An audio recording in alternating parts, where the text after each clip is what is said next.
जय श्री सीताराम। मैं गारंटी से ये बात कह रहा हूं कि आप यदि पितृपक्ष में या श्राद्ध पक्ष में बड़े विधि विधान से अपने पूर्वजों या फिर जो व्यक्ति आपके घर से चले गए हैं, चाहे वो उम्र में छोटे हो चाहे बड़े हो, उनका श्राद्ध तर्पण करवाते हैं, बड़े विधि विधान से करवाते हैं, तो गारंटी है कि किसी प्रकार का पितृदोष आपको नहीं रहेगा। पितृदोष आपका खत्म हो जाएगा। पितृ हमेशा खुश रहेंगे, संतुष्ट रहेंगे। अपने पितरों की वजह से आप परेशान नहीं होंगे, गारंटी है। और ये गारंटी मैं नहीं दे रहा, मेरे डॉक्टर गौरव गीता के मन में आया तो उसने गारंटी दे दी, नहीं ऐसा नहीं है, ये शास्त्रोक्त गारंटी है। भाई सीधी सी बात है कि जब श्राद्ध तर्पण करते हैं हम, तो हमारे जो पितृ हैं या जो चले गए हैं हमारे घर से, वो तृप्त होते हैं। और यदि वो तृप्त होते हैं, यदि एक बार आपने उनको तृप्त कर दिया, यदि वो तृप्त हो गए, तो फिर वो क्यों ही परेशान करेंगे, वो क्यों ही परेशान होंगे, खुद भी क्यों परेशान होंगे और खुद आपको क्यों परेशान करेंगे। आप ये बहुत सिंपल सी बात है, सिंपल सा लॉजिक है, सोचिए। और यदि बार बार पितरों को शांत करना होता, बार बार पितरों को तृप्त करना होता, तो वर्ष में एक बार थोड़े ये दिन आता। भाई दूसरे भी उपवास, दूसरे भी व्रत ये बार बार चलते रहते हैं ना। हाँ, तो ऐसा पितरों के लिए भी बार बार आता, वर्ष में हर महीने आता या हर सप्ताह में आता या हर 2-3 महीने में एक बार आता, वर्ष में एक बार आता है और वो मुख्य तिथि पर आता है। तो सीधी सी बात यह है कि बस उसी समय में यदि आपने अपने पितरों को विधि विधान से प्राप्त कर दिया, तो बिल्कुल आपके पितृ आपको परेशान नहीं करेंगे, वो खुद भी परेशान नहीं होंगे। पितृदोष का मतलब ही क्या है भाई? पितरों के द्वारा परेशान होना या पितरों का अपने आप में परेशान होना, तो वो नहीं रहेगा। अब आपकी कुंडली किसी ने देख ली, अरे बाप रे बाप, बहुत भयंकर पितृदोष है, इतने हजार की इतने लाख की पूजा करवानी पड़ेगी। अरे बाबा, इतने लाख इतने हजार की पूजा करवानी क्यों है? हर साल पितृपक्ष में, श्राद्ध पक्ष में जो भी आपके पितृ गए हैं, जो भी आपके घर से गए हैं, उनका श्राद्ध तर्पण कर लीजिए। किसी विद्वान पंडित जी को बुला करके अच्छे से वो पूरा विधि विधान से बता देंगे। आपको पता नहीं कि विधि विधान क्या होता है, पंडित जी को बुलाइए, विद्वान को बुलाइए, वो विधि विधान से करवा देंगे श्राद्ध तर्पण इत्यादि, बस खत्म बात। तो पहली बात तो ये कि पितृ दोष को लेकर के परेशान नहीं होना है, और दूसरी बात ये कि श्राद्ध तर्पण इत्यादि बिल्कुल करते रहना है। लेकिन आज के इस वीडियो में मैं आपको बताने वाला हूं जो सर्व पितृ मोक्ष अमावस्या होती है। मतलब देखिए, ये जो पितृपक्ष होते हैं ये 16 दिन के होते हैं। 16 दिन मतलब पूर्णिमा से इनकी शुरुआत होती है और अमावस्या पर ये खत्म होते हैं। तो अमावस्या एक लास्ट डे होता है पितृ पक्ष का या फिर श्राद्ध पक्ष का, उसे कहा जाता है सर्व पितृ मोक्ष अमावस्या। मतलब कि जो व्यक्ति अमावस्या की तिथि पर अपना शरीर त्यागता है, उसका श्राद्ध तो उस दिन आता ही आता है। लेकिन यदि कहीं आपको ये नहीं पता है कि आपके पूर्वज किस तिथि पर, किस तारीख पर गए हैं, तो इस अमावस्या की तारीख को भी आप उनके नाम का श्राद्ध तर्पण बड़े विधि विधान से कर सकते हैं और वो उनको लग जाएगा। जी हाँ, ये सर्व पितृ मोक्ष अमावस्या का नाम ही है। ये मैंने नाम नहीं दिया, ये नाम ही है, शास्त्रोक्त नाम है। तो सीधी सी बात है कि सारे पितरों का मोक्ष इस दिन होगा और सारे पितरों का श्राद्ध भी आप इस दिन कर सकते हैं। देखिए, पहली बात तो ये है कि आपको यदि तिथि पता है, अपने जो भी व्यक्ति आपके घर से गए हैं उनकी तिथि यदि आपको पता है, तो उस तिथि पर ही श्राद्ध करें, तिथि को छोड़िए मत।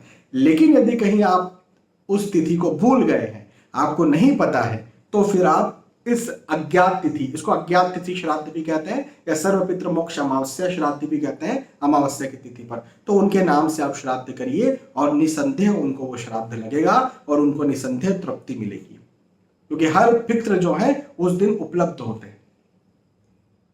इसका गणित ये होता है कि जिस तिथि पर जो पितृ जाता है, जिस तिथि पर जो व्यक्ति अपना शरीर त्यागता है, उस तिथि पर श्राद्ध में वो अवेलेबल हो जाता है। उस तिथि पर श्राद्ध में वो इंतजार करता है कि आपके द्वारा उसे तृप्ति मिलेगी, आपके द्वारा उसे भोजन मिलेगा। और वो उस स्पेशल तिथि पर आपके लिए इंतजार करता है। और यदि उस स्पेशल तिथि पर आप श्राद्ध करते हैं, आप उसे उसका भोजन देते हैं, या जो भी विधि विधान से जो भी चीजें की जाती हैं, तो वो तृप्त हो जाता है। लेकिन मान के चलिए कि आपको ये नहीं पता है, तो आप हाथ जोड़ करके शुरुआत दिन कह दीजिए कि भाई देखिए हमें तो नहीं पता है, लेकिन हम सर्व पितृ मोक्ष अमावस्या पर आपका श्राद्ध करेंगे और उस दिन आप आइएगा। उस दिन आप श्राद्ध करिए, उस दिन भी सारे पितृ अवेलेबल रहते हैं, उस दिन भी सारे पितृ जो हैं वो जो अतृप्त रहे हैं इन पूरे 15 दिन, वो 16वें दिन अमावस्या के दिन आपकी राहत देखते हैं कि अमावस्या के दिन एटलीस्ट आप जो है वो उनको तृप्त कीजिए। और यदि आप उनको उस दिन तृप्त कर देते हैं तो तृप्त हो जाते हैं और किसी प्रकार की कोई पितृदोष, कोई समस्या वो आपको नहीं देते और खुद भी खुश रहते हैं, खुद भी प्रसन्न रहते हैं। तो कहने का मेरा मतलब यहां पर यह है कि आपको सर्व पितृ मोक्ष अमावस्या के दिन भी श्राद्ध करना चाहिए। हो सकता है आप इस दिन पंडित जी को ना बुलाएं, लेकिन एटलीस्ट आपको वो कार्य जरूर करना चाहिए जो मैं अभी कहने जा रहा हूं। अमावस्या के दिन आपको भोजन बनाना है, पूरा भोजन बनाना है। पूरे भोजन में एक्चुअली कई जगहों पर पूड़ी बनती है, कई जगहों पर रोटी बनती है, आपके घर जो बनता हो। तो पूड़ी, रोटी, सब्जी, दाल, चावल, खीर का बहुत बड़ा महत्व है इस समय। तो दूध, चावल, शक्कर की खीर, हो सके तो और पकवान बना सकते हैं, भजिए, दही बड़े, जो भी पकवान आप बना सकते हैं जिससे कि और ज्यादा तुष्टि मिलती है। जो व्यक्ति चले गए हैं उनको कुछ खास चीज पसंद थी, वो बना सकते हैं, तो बिल्कुल बनाइए। और उसका भोग उनके नाम से लगाइए। उनका फोटो है तो उनके फोटो के सामने लगाइए, नहीं तो उनके नाम से उनका स्मरण करके उनका भोग लगाइए। 4 भाग, ये तो थाली का भोग लगा दिया, 4 भाग आप अलग से निकालिए। कौवे का भाग निकालिए, एक रोटी में सब चीजें रख दीजिए, राई जो चीजें बनी हुई रोटी में थोड़ा थोड़ा थोड़ा थोड़ा रख दीजिए, उसे एक पातल में रखिए। कौवे का भाग निकालिए, कुत्ते का भाग निकालिए, गाय का भाग निकालिए, पीपल देवता का भी भाग निकालिए। और इसे अलग अलग थाल में, या फिर थाल नहीं तो जो डिस्पोजल्स होते हैं, पातल होते हैं, उसमें जो है इनको जिनका भाग निकाला है उनको दे करके आइए। कौवे के लिए अपने छत पर जा करके रखाइए, कुत्ते को ढूंढिए, गाय को ढूंढिए, पीपल के पेड़ के पास जा करके रखाइए। तो ये उस दिन जरूर करिए। और घी का दिया पितरों के नाम पर जरूर लगाइए इस दिन। और एक काम और करना है आपको, जौ यदि आपको पता हो तो बहुत अच्छी बात है, नहीं पता तो गूगल कर लीजिएगा। जौ होती है, थोड़ी सी जौ लेकर के आइए, काली तिल्ली थोड़ी सी लेकर के आइए, गाय का ओरिजिनल गाय वाला जो दूध है वो थोड़ा सा लेकर के आइए, और शुद्ध जल आपको रखना है। एक आपको तांबे की प्लेट, बड़ी सी प्लेट या थाल भी जिसे कह सकते हैं, तांबे का थाल आप रखिए। नहा धो करके ये करना, ये मैं आपको विधि बता रहा हूं, सिंपल विधि बता रहा हूं। ये कौन सी विधि है? ये विधि है खासतौर पर पितरों को तुष्ट करने की। और दक्षिण दिशा की तरफ मुंह करके बैठ जाइए, आसन बिछा करके आप बैठिए। उस थाल को या तो पाठ पर थोड़ा सा ऊंचा करके रख दीजिए बड़ी इज्जत के साथ। उसमें आप जल डालिए, उस थाल में आप जल डालिए, थोड़ा सा गाय का कच्चा दूध डालिए, थोड़े से जौ डालिए, थोड़ी सी तिल्ली डालिए।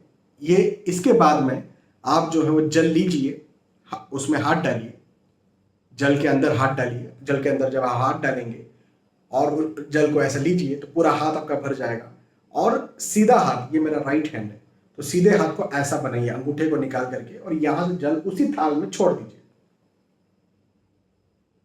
ऐसा करके जो भी पितृ आपके घर से गए उनका नाम लीजिए, और तृप्त हो या तृप्यताम बोल सकते हैं, उनका नाम लेकर के, जैसे मान के चलें कि उनका नाम था रमेश, तो श्री रमेश जी तृप्यताम। तो तृप्यताम बोलते समय जल छोड़िए। जल लिया, उस थाल में डाला, तो हाथ में क्या क्या आएगा? जल, दूध वाला जो जल था वो आएगा, जौ आएगी हाथ में, तिल्ली आएगी आपके हाथ में, पूरा हाथ भर जाएगा आपका उससे। और आप सीधे हाथ की तरफ, दक्षिण दिशा की तरफ आपको देखना है, बैठे हुए दक्षिण दिशा की तरफ देखना है, और ऐसा छोड़ देना है। उनका नाम लेके, रमेश जी तृप्यताम।